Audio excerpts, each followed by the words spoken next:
Hello everyone, this is Fox and this is my Sony Vegas Pro 9 tutorial video series. This is the first video in the series, which is an overview of Sony Vegas Pro and what it looks like when you first start it up. If you're using a Movie Studio or an earlier version, most of this should still apply to you. Even if your window layout looks a little bit different, you can also change that, as you'll find out later. Okay, let's start with the window in the upper left corner. Now this window, I've given my own name to it since it doesn't have a name to my knowledge. I've called this the multi-use window. And what you'll see down here are a bunch of tabs that allow you to change the function of this window. Therefore, I've called it the multi-use window. The first one is your project media, and this is where you have links to all of the media that you use in your project. And that includes your video clips, your audio clips, your pictures, any special text you've created and imported.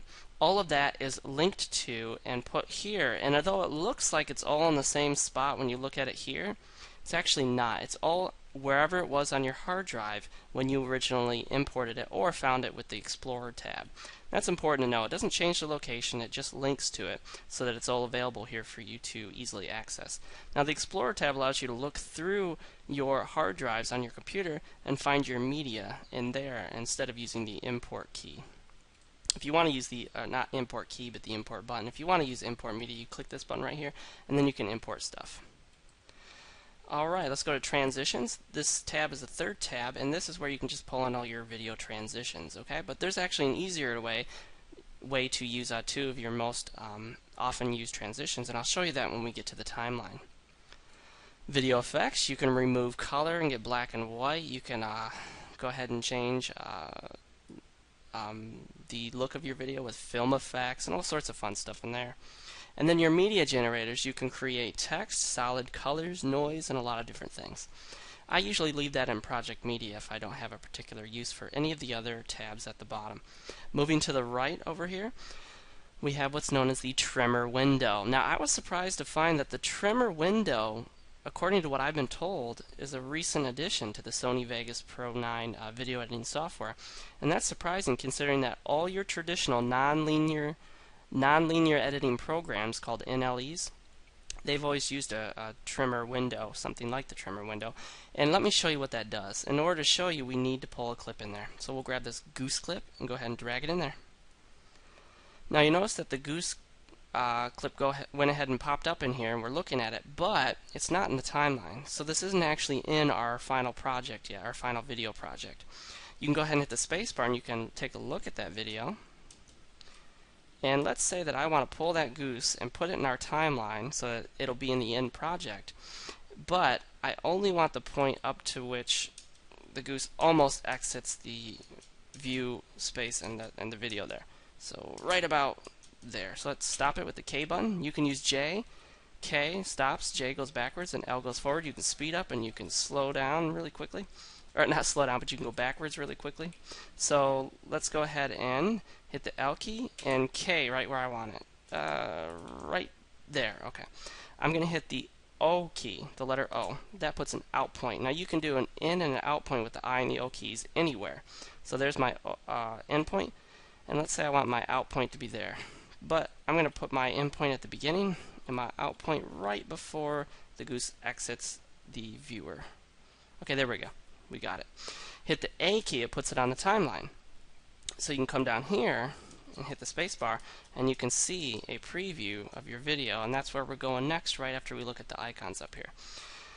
Now this box right here, it looks pretty pointless until you drag lots of different clips into here, and you can see that it's actually history of what you've been editing and looking at in the trimmer window. And you can clear that with this lightning bolt. So let's pull in this fountain one and leave that in there for now. Most of these buttons should be pretty self-evident. You don't want to have your trimmer on an external monitor. I don't think that's ever useful. But I like this feature.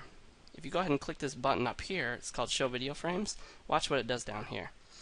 It adds little clips so you can sort of see what the video is as it changes. Now you can't see that with this video, but let's look again at that goose video. And you can see where the goose is exiting the window of the video.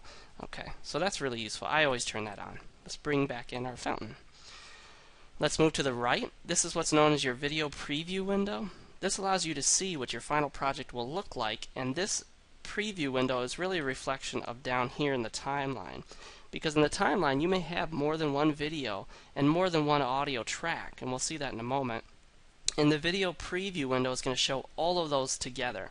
Now when I show this, you'll notice it might look a little fuzzy or strange. It's hard to tell because YouTube will compress this video, but the reason that is because I'm getting an approximation of what the video would look like. I'm getting a preview half. Now you can set this to best full and it looks a lot better, but you notice it gets a little choppy because I'm working with HD video.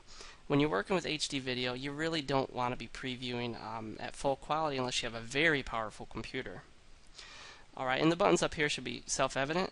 This one is your best use of an external monitor, a second monitor, and that is to put the preview on an external or second monitor. And that's what I do. I have 2 monitors, but we can't do that in this screencast. But if you do have a second monitor, go ahead and click this button and you'll see that preview there, and then you can resize that preview to even get rid of it if you want to. You can pull it out of there and even get rid of this if you want, but I don't recommend it, but you can. So I'm going to pop that back up there and then resize it again. Okay, that looks good right there. Now this mixer window isn't available by default. I went ahead and X'd that out. Go up to View and Mixer. I think this should be up in everyone's project, and there's one simple reason why. If I go down here and play, watch over here, watch these 2 bars. You see all that green? That means we're good. Green means good. If you're starting to see yellow, and especially if you're starting to see red, that means your audio is blowing out and the quality is going down, and you really don't want that. So you really need to see this at all times, because if at any point your audio hits the high yellow or the lower red zone, you need to make some changes or redo that audio. Okay, so we've looked at the entire top level. Let's go ahead and look at the timeline, which seems to dominate the lower half of Sony Vegas Pro. The timeline is where you're going to do a lot of work. Other than the trimmer window, there's nowhere where you're going to spend more time changing and just editing and modifying stuff than the timeline down here. And Sony Vegas Pro makes it very easy and very convenient to make some very quick, simple changes to your video down here. And that's one thing I love about it versus Final Cut Pro or Avid's Media Composer, is that there's features there that haven't been in the traditional non-linear editing programs. Let's take a look at what I mean by that.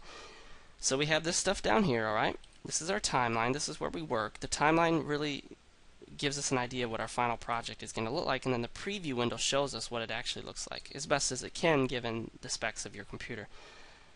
Okay, so we have this fountain, so let's take this part. So I'm going to hit I, and I'm just going to move forward somewhere. It doesn't really matter where I'm at. How about here? I'm going to hit O, that's for in and out point, and then I'm going to put my cursor right at the end of my current clip and hit the A button, and that adds it to the timeline.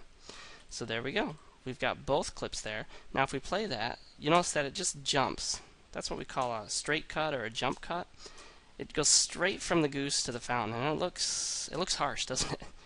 Definitely looks harsh. So you know what? I'm going to go ahead and, for the purposes of this video, expand this a bit, even though the goose is going to go off of the video, and then pull this back and show you that you can do some editing right here in the timeline, which is what you'll do a lot. And then I'm going to show you that we can go ahead and make that transition smoother by simply taking this clip and dragging it over the other one. And watch what that does. It creates a cross dissolve. Isn't that awesome?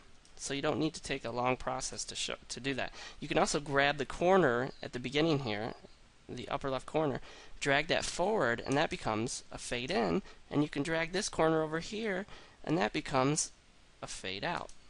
And I got really shaky video at the end there. I wouldn't use that in a real project. And I just think that's really awesome, because your cross dissolves, your fade outs, and your fade in, those are really 3 of the most important transitions and most common transition you'll use in any video.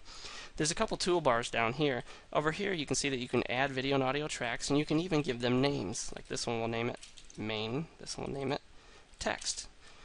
Alright, well that's about all we have time for today. In the next video we'll take a look at the timeline and the trimmer window together, because they really function as a unit. So I'll see you next time in our second video. My name's Fox. Thanks for watching.